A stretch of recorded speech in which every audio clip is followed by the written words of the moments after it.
The economy has done better so far since the referendum than people had expected. After an initial, the initial shock wore off of voting to leave the EU. It has done better mainly because the Bank of England has cut rates. It has injected huge amounts of liquidity in the economy. And of course, we haven't left the EU yet.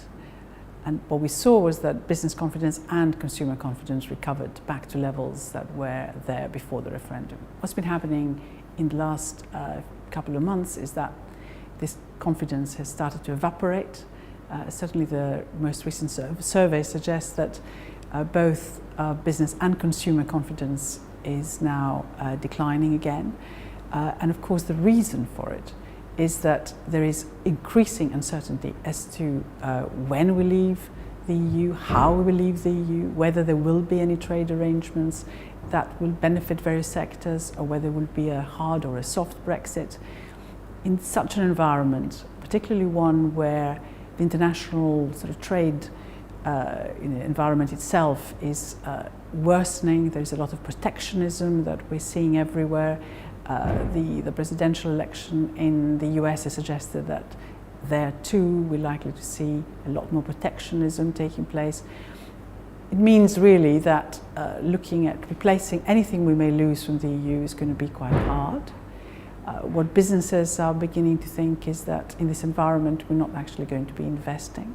We saw already that despite the fact that consumers have been borrowing quite a lot and spending it, and services have been expanding, we saw in the last quarter a reduction in industrial production, a reduction in manufacturing output despite better exports, a reduction in construction spending. A lot of that will carry through to 2017 in my view. Businesses uncertain about the environment won't invest. The forecast that I presented today suggests a fall of possibly 4 to 5% in business investment in 2017.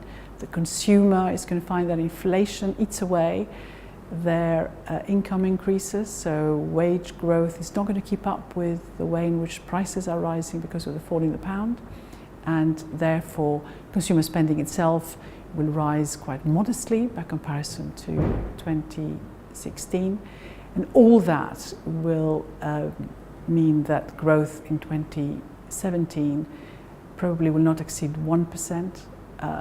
That really means a slight increase in unemployment, maybe even a more significant one than just a slight one.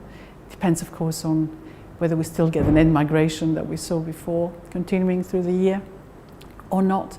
And of course, in that environment, what we will be seeing is that worries about the future will probably not be resolved through the year, and we are still going to be at the end of 2017 with no clear idea of where we may be going. So I'm actually quite pessimistic about the year after too.